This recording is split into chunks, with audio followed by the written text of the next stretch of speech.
Bonsoir, mes chers compatriotes. Assalamu alaikum, mes chers compatriotes. Voilà, je vais parler en français et un peu en pulaar. Mi yewta e seeɗa e français, après mi yewta kadi e pulaar seeɗa. Sago non, on senditana e la moƴƴa o vidéo ɗo. Moƴƴa non. Hara non on fijirali quoi, s'il vous plaît. Parce que on andi, fewndo ko wonɗen ɗo, actuellement, là où nous sommes, mes chers compatriotes, nous devons faire tout possible pour se donner les mains, pour que le combat soit plus rude que ça. Vous savez, c'est-à-dire, quand moi j'ai vu les images, ce qui s'est passé à Kankan, sincèrement, je me suis dit que vraiment, il y a des Guinéens qui sont dignes. Il y a des Guinéens qui ont compris. Malheureusement, il y a des Guinéens qui n'ont pas encore compris. Donc, partagez au maximum, mettez les cœurs, s'il vous plaît. Nous allons faire un live vite fait. Voilà. Je ne vais pas m'attarder. Je vais d'abord féliciter les gens de Kankan qui ont démontré au CNRD que vraiment, ils ne sont pas pour la démagogie. Ils ne sont pas pour le mensonge. Ils ne sont pas pour Mamadi Doumbouya. Ça, c'est important. Vous savez, il n'y a pas ce qu'ils n'ont pas fait. Combien d'argent a été distribué? Combien ils ont distribué en argent? Des voitures, des motos. Le CNRD, c'est-à-dire, ça c'est une honte totale, ce qui les est arrivé aujourd'hui. C'est une honte. C'est pour cela, mes chers compatriotes, vous devez partager. Moi, quand je vois des gens qui partagent des vidéos de bêtises, j'ai vu une vidéo où une dame parlait du sexe d'un homme. Une femme qui parlait du sexe d'un homme et que tout le monde a partagé. Elle a eu 1 million de vues parce qu'elle parlait de sexe. C'est incroyable. 1 million de vues. Là, vous devez partager parce qu'on parle de l'intérêt national de la Guinée. L'intérêt général de la République de Guinée. Nous sommes là pour défendre notre patrie. Nous sommes en train de mener ce combat parce que nous savons que nous sommes dans la vérité. Nous sommes avec notre dignité. C'est pour cela nous ne pouvons pas soutenir le CNRD. Nous continuons le combat parce que nous savons que nous allons gagner. Nous continuons le combat parce que nous savons que la vérité triomphera, tôt ou tard. Donc, mes chers compatriotes, partagez au maximum, mettez les cœurs, parce que vraiment, on ne doit pas se pardonner, on ne doit pas vous supplier pour cela. Nous ne disons pas ici, nous ne parlons pas ici de bêtises. Ici, nous sommes en train de mener un combat pour notre patrie. Et aujourd'hui, nous devons féliciter les gens de Kankan. On les a donné de l'argent, comme je vous disais hier sur sur mon live, comme je disais hier sur le débat politique que Tidjane la puissance nous a invités. Je disais que les Guinéens doivent savoir que cet argent nous appartient. L'argent que le CNRD est en train de distribuer, c'est l'argent des Guinéens. C'est pas pour le CNRD. Prenez l'argent, restez chez vous. C'est pas un contrat que vous avez signé. C'est-à-dire, on ne peut pas vous donner de l'argent pour aller faire de la propagande avec votre propre argent, parce que c'est l'argent du contribuable. Mes chers compatriotes, il faut que les Guinéens sachent que nous ne pouvons pas accepter que ces voyous-là nous corrompent par notre propre argent. Amara Kamara, où il va prendre l'argent? Idi Amin, où il va prendre l'argent? Bala Samara, où il prend l'argent? Ousmane Gawal, où il prend l'argent? Baouri, où il prend l'argent? Mes amis, mes chers compatriotes, réveillons-nous. Vous avez vu les images, ce qui s'est passé à Kankan? C'est-à-dire 95% ou 98% viennent de Conakry. C'est-à-dire ils viennent d'ailleurs. Ils ne sont pas de Kankan. Et quand ils sont arrivés, vous avez vu? C'est-à-dire les gens de Kankan sont restés chez eux. C'est des étrangers qui sont venus à Kankan pour faire la démagogie. Mamadi Doumbouya, s'il y a quelqu'un ici qui connaît Mamadi Doumbouya, il n'a qu'à lui dire d'arrêter de se ridiculiser, d'arrêter de se foutre des Guinéens, d'arrêter de mentir aux Guinéens. Lui, il voulait une foule, une masse, pour que tout le monde dise que Mamadi Doumbouya, c'est les Guinéens qui veulent qu'il se présente. Mamadi Doumbouya, il a fait son discours de fin d'année. Il n'a même pas osé prononcer le mot refondation. Mamadi Doumbouya n'a même pas osé prononcer ce mot-là. C'est-à-dire, il n'a pas parlé comment dirais-je, de refondation. Donc, et ce qu'il avait promis, que en 2025, toutes les élections se feront. Toutes les élections. C'est ça qu'il a promis. Encore. Et son porte-parole du gouvernement avant-hier a dit que en 2025, rien ne se fera comme élection. Peut-être le référendum. Peut-être c'est le référendum qu'ils vont faire. Mais on ne peut pas faire toutes les élections. On ne peut pas faire des élections en 2025. Alors que Mamadi Doumbouya, dans son discours de fin d'année, il a dit que ça se fera, les élections en 2025. Et maintenant, nous, on s'en fout de tout ce que Mamadi Doumbouya va dire. À partir du 31 décembre, nous, on sait que c'est terminé. Maintenant, ce qui est important, c'est que les Guinéens doivent prendre l'exemple sur Kankan. Mamadi Doumbouya, il est de Kankan. Donc, si les gens de Kankan ont refusé la démagogie, ont refusé de collaborer au mensonge, à la trahison pour la nation guinéenne, c'est-à-dire tromper la nation guinéenne, ils ont refusé cela. Les gens de Kankan ont refusé. Mes chers compatriotes, Dadis Camara était là. Tout le monde a vu. Les Guinéens ont refusé catégoriquement que Dadis Camara puisse faire la propagande pour se présenter. C'est ça qui a amené le massacre du 28 septembre. Là, aujourd'hui, Mamadi Doumbouya, qui nous avait promis de ne plus répéter les erreurs du passé, c'est lui et ses ministres qui sont en train d'organiser. Vous avez vu, jusqu'à présent, Mamadi Doumbouya ne s'est pas prononcé encore. Mais tout ça, c'est pourquoi? Parce qu'il n'a pas encore vu la masse. Mamadi Doumbouya n'a pas encore vu la masse. C'est cette masse-là qu'il attend pour dire, voilà, voici l'image que je voulais. C'est parce que maintenant, les Guinéens m'ont forcé d'être candidat. C'est en ce moment maintenant que je vais dire que je vais me présenter.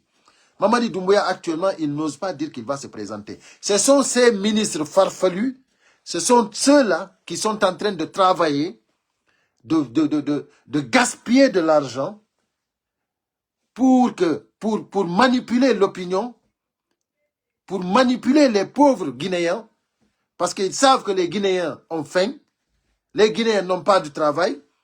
Ceux qui acceptent qu'on les donne de l'argent pour acquérir, c'est-à-dire pour aller faire ce qu'eux, ils veulent, c'est-à-dire, vous êtes faibles, vous êtes naïfs, vous n'êtes pas conscients.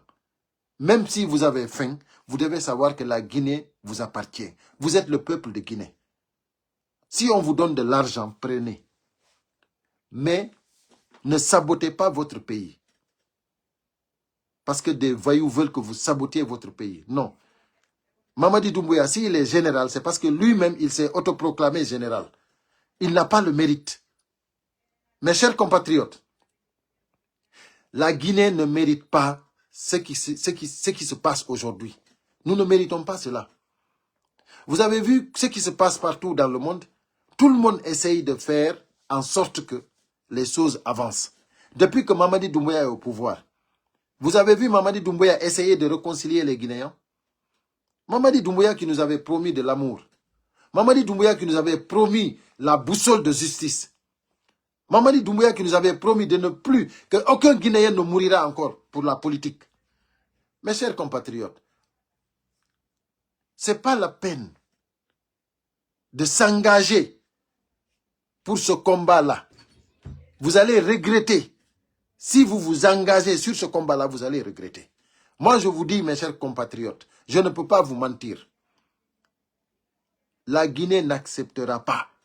Les patriotes guinéens n'accepteront pas. Ce que le CNRD veut faire passer, ça ne passera pas. Et ils ne peuvent pas nous effrayer. Ils ne peuvent pas nous effrayer. Aujourd'hui, si je prends le cas de Makanera, Makanera, on l'achète une voiture.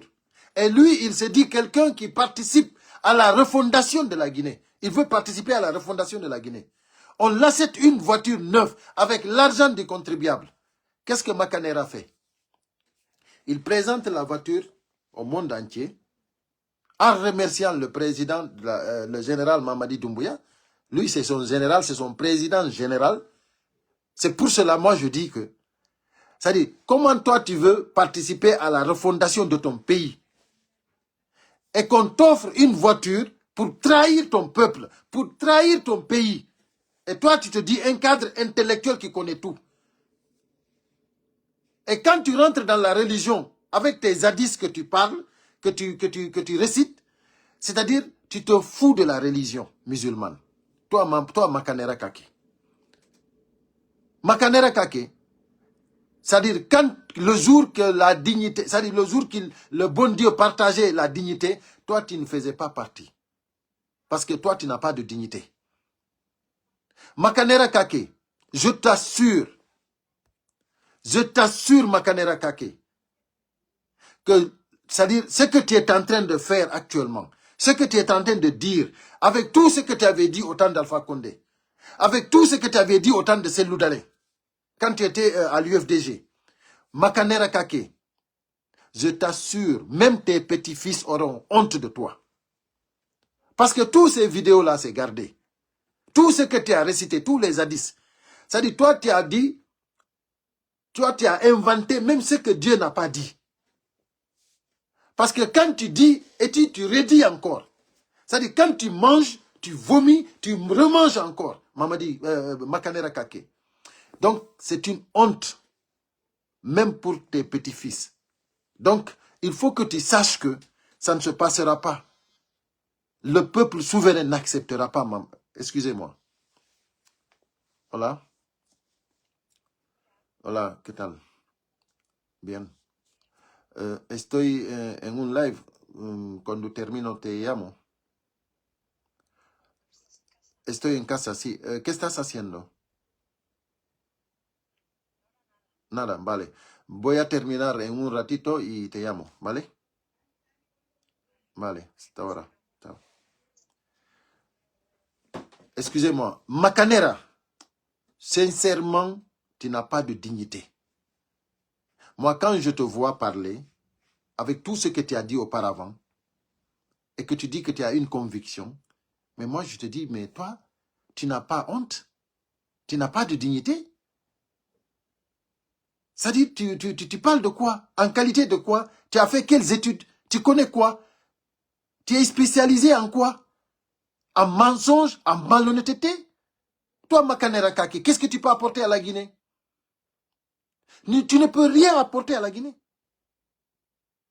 Donc, mes chers compatriotes, aujourd'hui, Kankan a donné le coup d'envoi.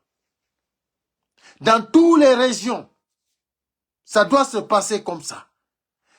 Parce que il faut que Mamadi Doumbouya sache que même s'il a militarisé tout la Guinée, les Guinéens resteront dignes.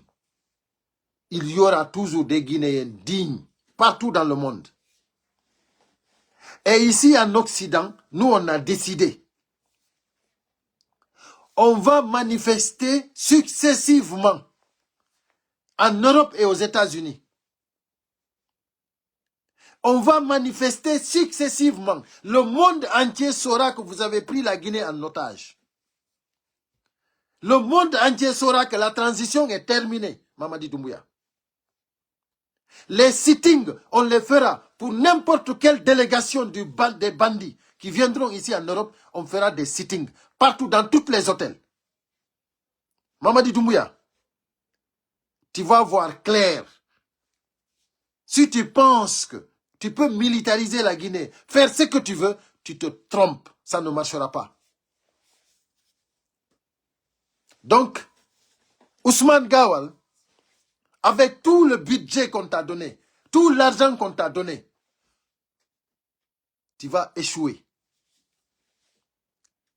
Et ce qui est intéressant, c'est la fin du film. Moi, Ousmane Gawal, c'est-à-dire le sort que le bon Dieu va te réserver ici, bas, avant que tu t'en ailles,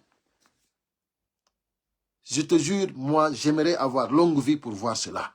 Parce que je sais que toi, tu vas finir très mal, Ousmane Gawal. Baouri, ce que vous êtes en train de faire, Bassir Diallo, ce que vous êtes en train de faire, vous allez regretter ça. Vous allez regretter ça. Parce que vous ne pouvez pas nous tromper. Et le peuple, nous allons tout faire pour que le peuple puisse comprendre que vous êtes des voyous. Vous êtes en train de manipuler le peuple. Vous n'êtes pas des responsables. Baouri, vous ne pouvez pas nous promettre. Parce que votre chef, Mamadi Doumbouya, c'est-à-dire, il a juré sur le Coran, il a prêté serment et il n'a pas respecté. Et celui qui ne respecte pas le serment, celui qui n'a pas respecté sa signature, celui qui n'a pas respecté le peuple, celui qui n'a pas respecté même les autres, comment il va pouvoir promettre et respecter sa promesse? Baouri, tu nous fais honte. Tu nous fais honte. Tu as fait toutes tes études pour soutenir des voyous. Tu as fait toutes tes études pour soutenir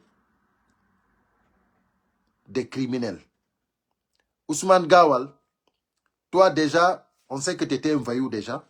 C'est à cause de Cellou Dalein Diallo que tu es devenu quelqu'un. Toi, Ousmane Gawal. Si aujourd'hui, toi, Ousmane Gawal, quelqu'un parle de toi, c'est à cause de Cellou Dalein Diallo. La personne à qui tu es en train de tout faire aujourd'hui pour éliminer dans la vie.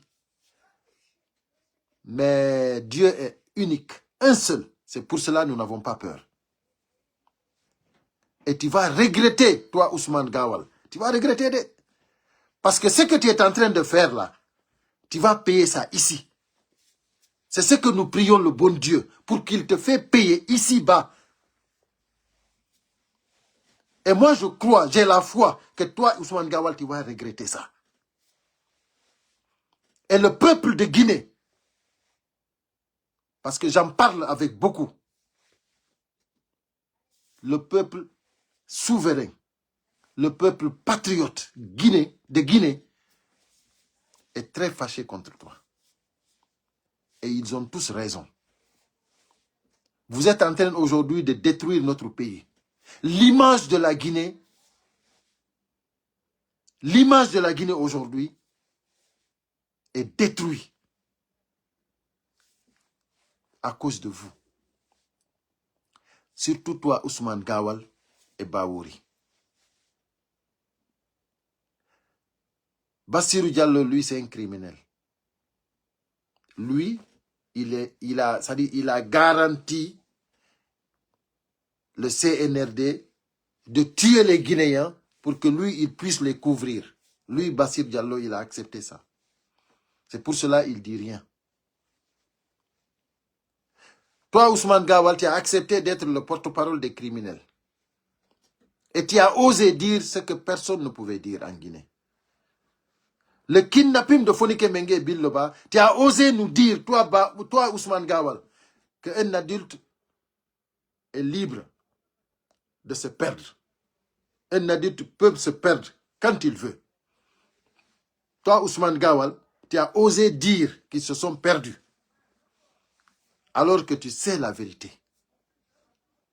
Aujourd'hui, si on te demande de Aliouba, qu'est-ce que Aliouba a fait? Si on te demande d'Aliouba, ça dit toi, tu n'es pas juge. Et toi, tu sais que tu as collaboré pour qu'on puisse arrêter Aliouba. Toi, Ousmane Gawal. C'est-à-dire, ce que tu es en train de faire, tu penses que tu peux nous tromper? Non. On sait tout. Toi et Baouri, tout ce que vous êtes en train de faire, on sait tout. Vous êtes en train de tout faire aujourd'hui pour satisfaire à Mamadi Doumbouya. Au détriment de votre propre communauté. Au détriment de votre propre peuple. Vous êtes prêts? Vous êtes prêts qu'on tue vos compatriotes? Vous êtes prêts qu'on tue les Guinéens et que vous allez couvrir cela? Vous êtes prêts? Mais vous allez le regretter. Vous allez le regretter. Donc, mes chers compatriotes, bravo à Kankan. Bravo à Kankan.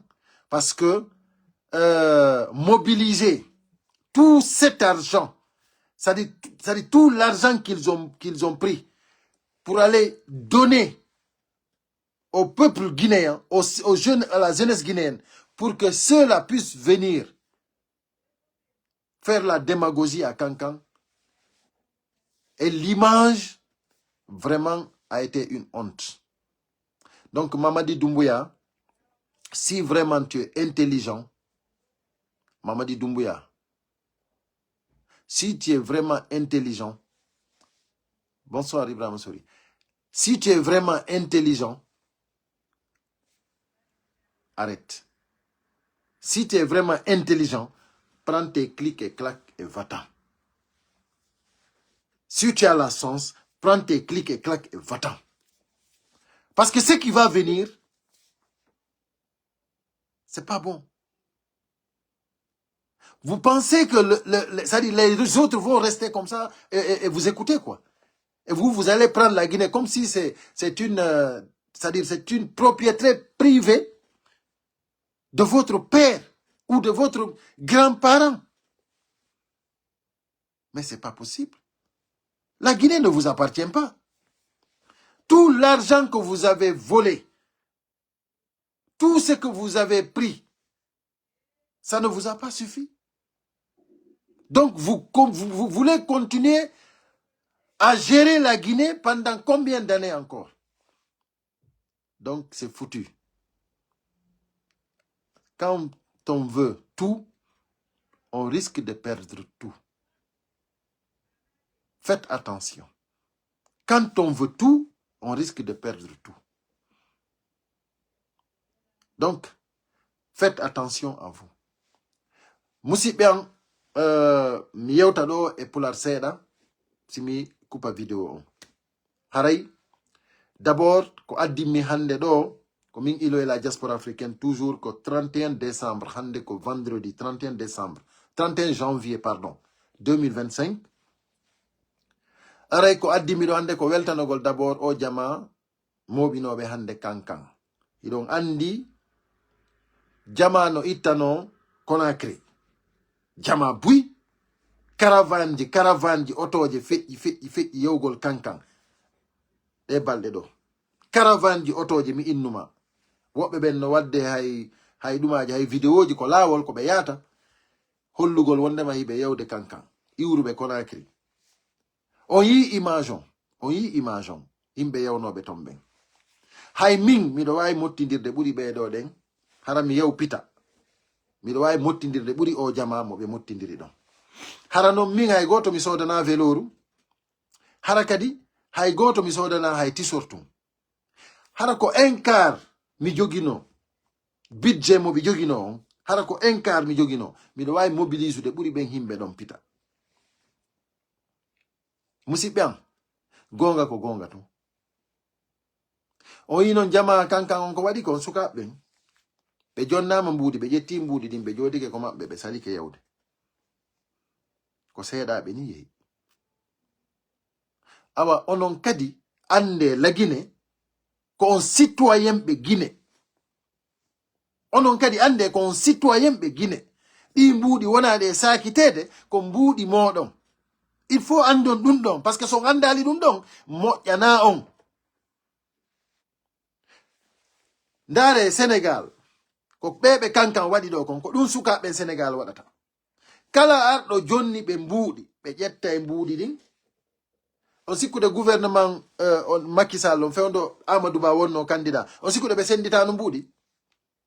On sikkude fewndo Amadou Ba waɗayno campagne. On sikkude ɓe senditano mbuuɗi. Ɓe ƴetti mbuuɗi ɗin ɓe ɗumanni ɓe yehi ɓe votani Sonko. Hey, koko sadi wata goto oblige on ko leydi mon daranagol fenande fi ɗon jonna mbuuɗi. wata on jaɓu ɗum ko nder leydi mon si tawi on faala andinde aduna onon kon citoyen guinéen ko il faut assimo responsabilité ji mon ɗin mo ƴetti otowal jonnima ƴettu otowal ngal honto ƴetti honto beppi ngal otowal ko honto beppi otowal ngal honto jogino ngal otowal goɗɗo si ƴetti otowal jonnima otowal kesal honto itti ɗi mbuudi kanko ko fabrique o mbuudi ko honɗum o jonnirma ngal otowal ko fiya jiibu leydi ma ndin ko fiya jiibu avenir ɓiɓɓe ma ɓen ko fiya jiibu avenir taniraɓe ma ɓen par ce que kanko on déjà o gaynata goɗɗum par ce que simo gaynayno goɗɗum o ƴettayno mbuuɗi ɗin mbuuɗi leydi ndin o darano créira ko yimɓe heɓa golle o dara o no créira no yimɓe ɓen heɓira hôpitoji no yimɓe ɓen heɓira école ji no yimɓe ɓen heɓira laawi no yimɓe ɓen heɓira ponji ko ɗin o ƴettayno ɗin mbuuɗi o créa ɗin piiji ton ɗen déjà kamɓe noon guelandema au début mbuuɗi ko ɓe tawno kon e ko ɓe woni hendade kon ko ɓe woni yeytude leydi men ɗin kon kamɓe fof ko projet ji fi korompugol jama o ko fi yoɓugol yimɓe ɓen mbuuɗi sodana ɓe otoji motoji véloji sodana ɓe jonna ɓe mbuuɗi sodana ɓe maaro ko hombo haaja e sifa on gouvernement ƴettowo mbuuɗi okkitira ni on hay fuu so gollata on ko faala ko yo jonne mbuuɗi fanka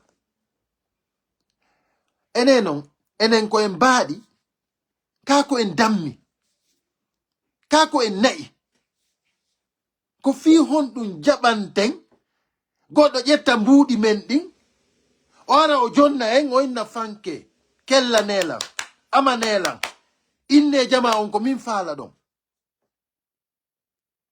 enen ko avantage on ɗum jogiɗa e ɗum sa ƴetti ndum motoru ma ɗon a yehi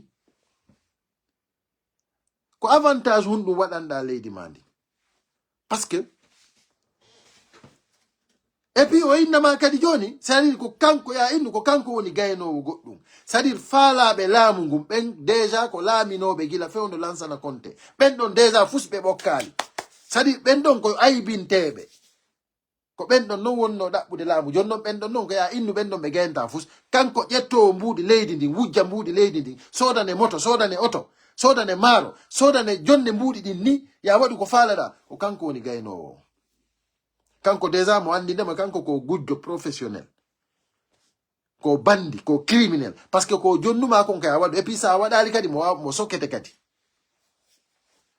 joni ko honɗum non habbiɗa an ko honɗum faalaɗa hina ya ƴettum mbuuɗi ɗin ha gasa joɗoɗa fanka yetoɗa ɓe mobilise uɗa ɓen fof naɓanaɓe message ma ɗum yatoɗaɓe innaɓe mo be maɓɓe yo yeeto ɗimmojo mum on wata goto yaw ma immi noon jowo jeego ko yaha waɗa représentant in noon heddiɓe on yaali ɓe mais mbuuɗi ɗin on ƴetti par ce que ko mbuuɗi mon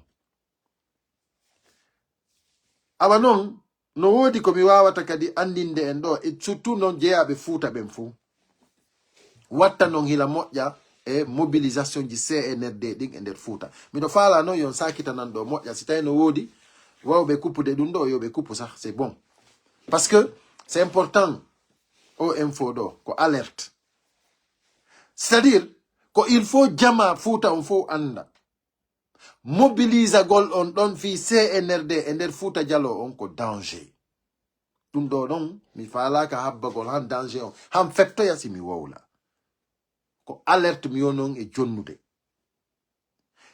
yete jama on yi wanoɓe tummodiri kankan ni himɓe ɓen ni ɓe mottidiri ɓe ɗon ni on yi fi kala jama wingi ɓe heɓali jama mo ɓe falano on ko parce que wonno Allah walliɓe jama on yaltani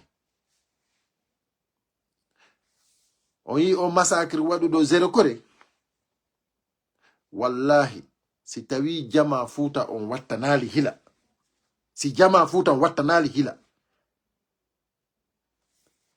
sifa ɗum ɗon no wawi wadde fuuta on andi waɗali taw awa yete jama on yo wattan hila moyto mobilisation ji CNRD ɗin iɗon andi ko fenande ɓe jokki iɗon andi ko jamfa ɓe jokki iɗon andi ko fino Mamadi Doumbouya heɓira cuucal no wira ko candidat. On andi ha joni Mamadi Doumbouya wiyale ko candidat. iɗon andi ko kamɓe wonɓe on puusude e penale ɗen ko kamɓe woni e wolde fire fondation. Ko onon woni e wolde onon e maɓɓe kamɓe wonɓe on yewde tawatoɓe Mamadi Doumbouya wolali goye taw. Ko kamɓe non woni e puusude Mamadi Doumbouya fino Mamadi Doumbouya heɓira cuucal inna way himɓe ɓe no wonanimi mi wona. On andi Dadis Camara ko ni ɓe puusirnomo ha himɓe ɓen watti tay joni himɓe ɓen fof ko propagande tun ko yalti wara ɓe kella journaliste yari aranimo moyna o yi ko jama on falala min gay fus mi wiya ko jama on walla réclamude Mamadi Doumbouya ko ɗon on position ɓe won mo ɓe waɗanimo fewdo ɗo. C'est très important ko mi wonon e yewtude ɗo ko yon andu ko fenande ɓe faala wattude gonga. On andi ɗum ɗon non moƴƴa, on andi ɗum ɗon gasata, onon jokkuɓe nde fenande ɗo acce yalton e fenande. Onon jokkuɓe ka jamfa ɗo acce yalton e jamfa ko hoore mo wonɗon jamfade. Mamadi Doumbouya jamfike ngin fou onon non iɗon jamfade hoore mo parce que o andi ni en kanko o respectata ahdi. Kanko e Alpha Condé ko ɓe halduno kon o respectali o jamfi Alpha Condé. Enen kadi o wari yimɓe ko o wari kon fof o inni en hande kadi goto ma yetata ɗo o wuɗi o tappi o siñi o windi kanko tigi o siñi o huɗi yeso kamilo yeso bible on hande kadi o respectali. Joni enen ko oɗo wolata kon ko ma respecten. Joni ko himɓe ɓadiɓe mo ɓen yata inna on ɓuri oɗo ala innon ko gonga hakkunde mon e Allah. Hakkunde mon e Allah ɓuri Mamadi Doumbouya ala. Hakkunde mon e Allah nomitiɗo général ko golle honɗum Mamadi Doumbouya waɗi ha o wona général. Ko golle honɗum Mamadi Doumbouya waɗi ha o wona général. Ko golle honɗe o waɗi.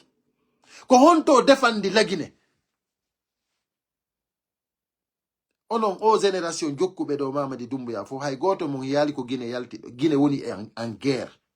Guinée ha hande on tawaka ko Guinée yehi guerre. Sakko wona Mamadi Doumbouya yehi defandi Guinée han joni o waɗanaman grade général. Mamadi Doumbouya wara zende l'axe ha o wona général kella nommo. Mamadi Doumbouya herƴa zende l'axe ha o wona général kella nommo. O waɗa coup d'état o wara soriɓe wonnoɓe gardude paale on fof kella nommo parce que joni o jamfike en kadi kella nemmo kan si tawi o fewniti kella nemmo kan si tawi o respecti kella nemmo kan si tawi o teddini konngol makko ngol o teddini en kella nemmo kan jaɓa nemmo kan wona nemmo kan on tumati. Kono Mamadi Doumbouya wawata waɗude ko woni e wadde ɗo kon. Innen Mamadi Doumbouya ɓuri makko ala lagine. Ko Mamadi Doumbouya wawi daragol enen ko criminel faalaɗen yo laamo en ko ɗum woni ɗon mantirde Mamadi Doumbouya ko ɓay kanko mo wawi warde ko ɓay Mamadi Doumbouya no wawi kinnapude ko ɓay Mamadi Doumbouya no wawi sukude ko ɗum woni ɗon mo wonirande ko ɗum woni ɗon wiide ɓuri makko ala ko ɗum woni ɗon wiide kanko jungo makko ngon diwnata himo wawi yahande fonike menge billo ba ko salon maɓɓe o yaha o naɓa ɓe ko goto anda mo wawi ƴettude Aliou Ba o sokamo fi Aliou Ba waɗa fuy ko ɗum woni ɗon wiide ɓuri makko ala. Joni terte fi selludalen tertoɗe to selludalen tawaka selludalen ala hay ko leydi ton. Joni Aliou Ba wonnoɗo ko leydi on fonike menge billo ba wonnoɓe ko leydi ɓe. Onon iɗon wakkili o injustice o criminalité ko ɓeɗo ɗe nangira kon onon iɗon wakkili sutonugol ɗum ɗo hakkude mon e Allah. Onon Ousmane Gawal e Bawuri no wawi ardade on jokkonmo 31 décembre feƴƴi 2024 onon iɗon wawi kontinde ka jamfa ɗo hakkude mon e Allah. Onon on wawata ardinde hakkil innon modi on wawata ardinde warowo on fiyo wonu lanɗo mon onon on wawata mijitade ɗum ɗon hakkunde mon e Allah. on wawata mijitade haysi ko sabu Aliou Ba ko waɗani on kon ko waɗani en kon ko dari o holli wondema suka no wawi dartanade gonga ko gonga tun woni ko luttata suka no wawi suusude reedu dartanagol gonga ko leydi mum ko dictature woni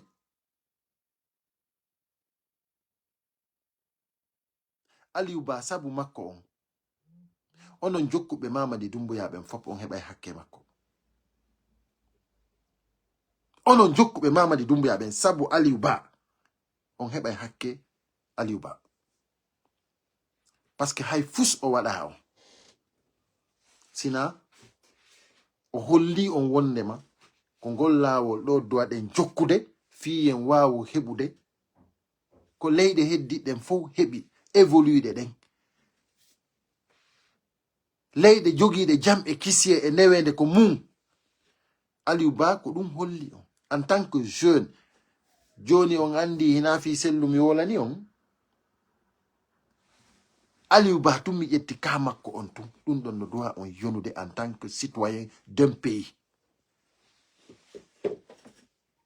so yalti on tawi onon hiɗon wawi daragol on ɗon o soke yalton waɗo mouvement de soutien fi on sokkuɗo Aliou Ba ɗon no wonira lanɗo e nder leydi ndin wallahi wimi on daɗata hakke ha jomiraɗo on tigi haykay o onon daraniɓe ɗum ɗon ɓen fop aduna Allah on fof hutoto on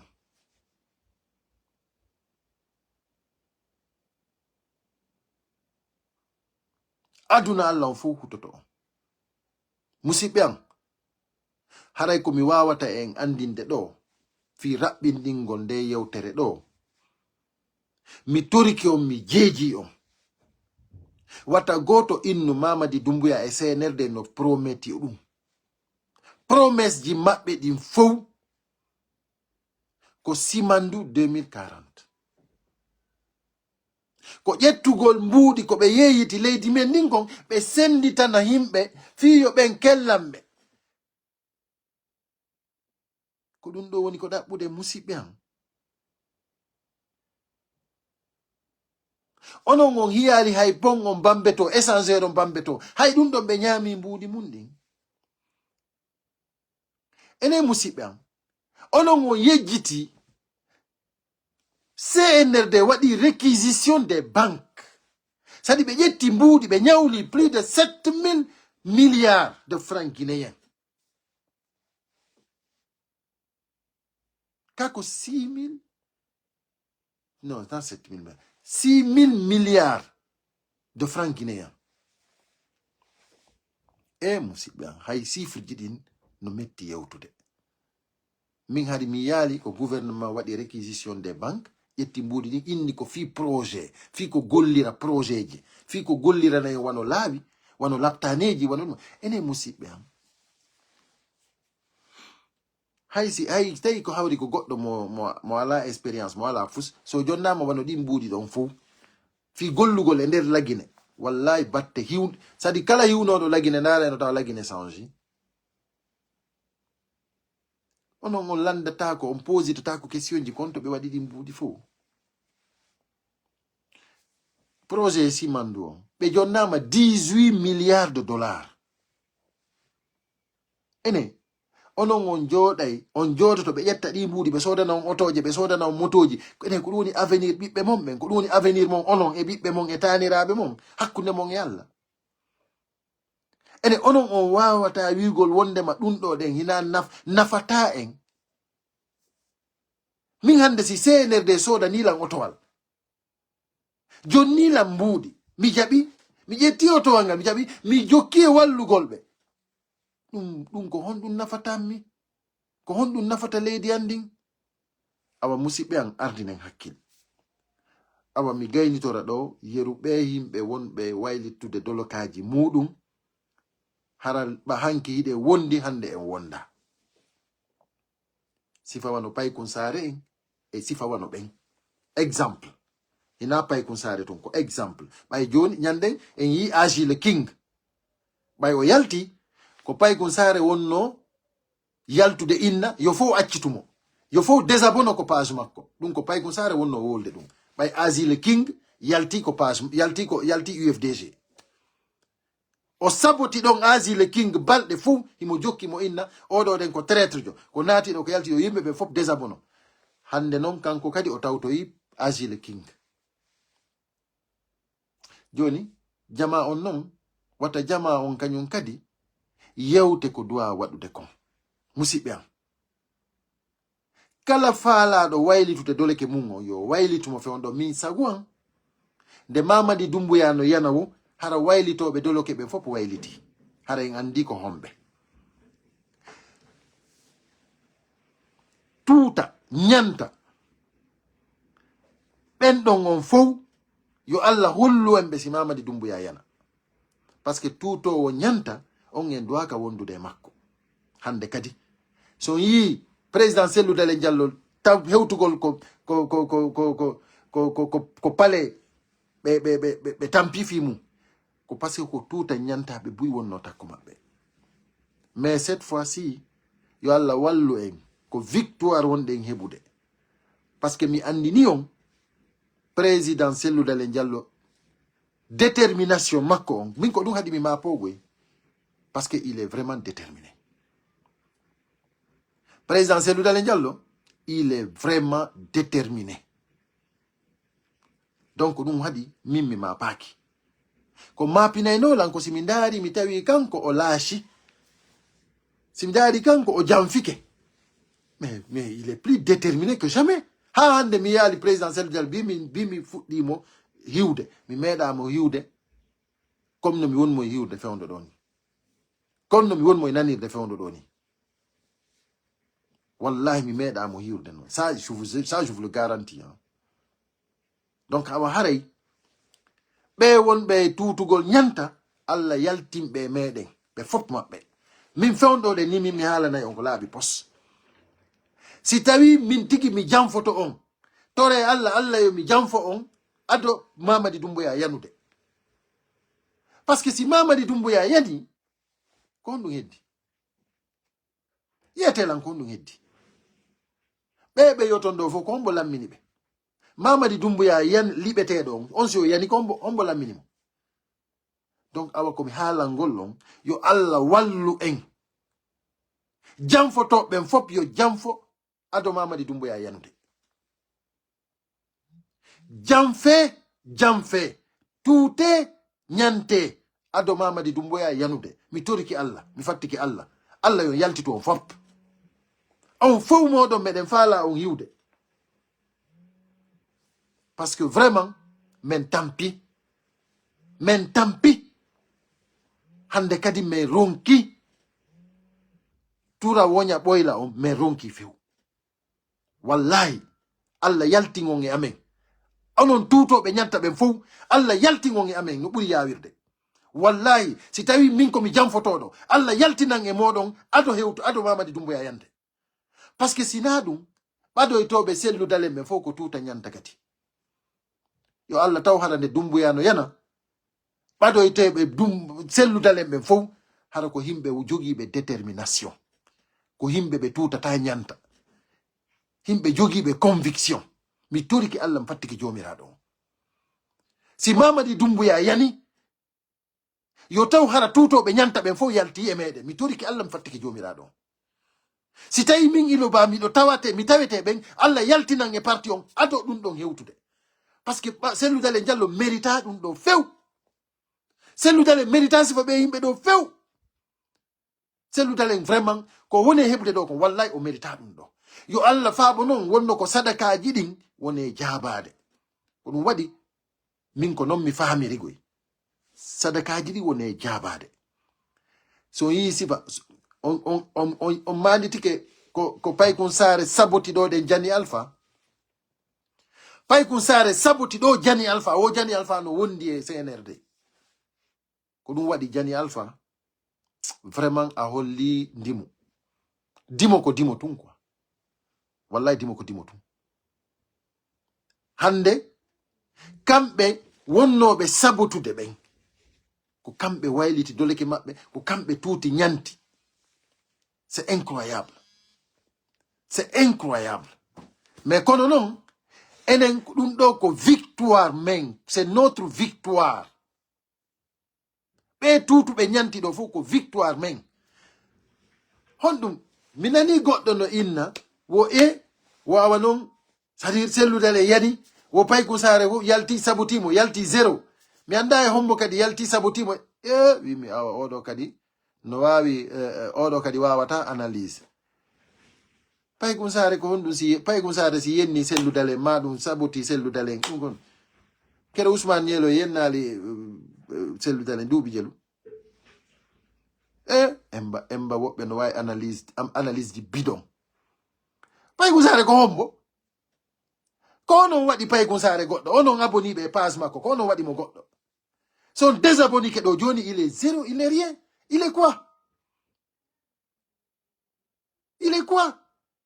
Ko onon jawni mo gaɗen ha joni mo faala non hollude wondema kanko ko c'est Dieu qui c'est ko non o yaltiri ko réseaux sociaux no way ɗon. Non, c'est vous qui l'avez mis là-bas. Ko onon waɗi mo ɗon.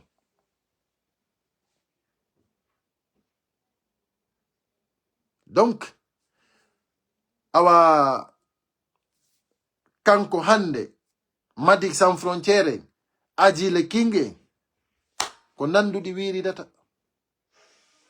Jani Alpha en no ko woni ɓiɓɓe worɓe jogiiɓe ndimu. On faami awa ko ɗum mi indata on e ngal c'est la victoire, vraie victoire non. E ngal ko vraie victoire on non. Parce que nde selludalen no hewta lagine tuuta ñanta yaata takko makko.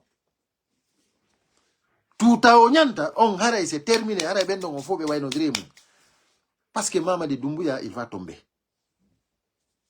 Onon hoolorɓe ɓen fof ɓe ministre ɓe Mamadi Doumbouya ɗo fof si Mamadi Doumbouya yani kon ɗum marɗon ko wolon ko ɗum waɗi si mi inni on jooɗe e wi on wondema goto wawata liɓude Mamadi Doumbouya hoolore ngal ɓay ko onon woni Allah, ɓay ko Mamadi Doumbouya woni Allah. Menen ko men inni ɓay tun Allah ko goto. Ka jamfa ko waɗi leydi ndin kon, ɓiɓɓe leydi ndin kon, ɓe yimɓe ɓe o wari e nder leydi ndin nde fenande o kamilu mo huɗi wallahi billahi taalahi ɗum accatamo. Ɗum ko min yeeti on ɗum. Continuez à prier, continuen toragol jomiraɗon yo Allah sendiren e makko no ɓuri yawirde. En fof meɗen continuen toragol parce que hiɗen hooli Allah jomiraɗon ko goto. Ɓay noon kamɓe ko Doumbouyaɓe watti Allah ko fenfil mon foti musidɓe am, ko fenfil mon foti. Effectivement Pate Ba Baylo Agada so e wino ko selludale woni babe mum. Hande ko Ousmane Gawal. Akkude Allah. Non, mais c'est bon. Ben ɗon fof non, ben ɗon fof ko ɓe yalti ko parti ko ɓe yalti ko sadi ko victoire. Sadi ɗum ɗo woni victoire. Ko ɗum andinta wondema selludalen bientôt inchallah rabbi. Parce que ndemo tippa lagine ñande o tippi lagine o selludalen wallahi kala tawaɗo nden ñande kadi o sifoto. Kala tawaɗo nden ñande o sifoto. Ko min haalani on ɗum. Et c'est bientôt inchallah rabbi. Jooɗe tun heɗo ɗon wakkiloɗen juulen toroɗen jomiraɗon yo Allah sendidiren e Doumbouya no ɓuri yawirde. Parce que jamfa kan c'est trop, penale ɗen c'est trop, jaggu ngun c'est trop, criminalité on c'est trop, angal sécurité on c'est trop. Yo Allah sendidiren e makko no ɓuri yawirde. On fof moɗon wiye amin ya rabbi. Haray musidɓe am mi haadi ɗo hande. Haray on fof moɗon mi weltanike on, mi jarni on. Haray mi arti kadi no ɓuri yawirde inchallahu rabbi. Ande tun wondema en fof meɗen sen jonnidiri juuɗe en woni mobilisé o président men o landi en kon kanko o jippina juuɗe inchallahu rabbi en foolay yo jam e kisi e wona men.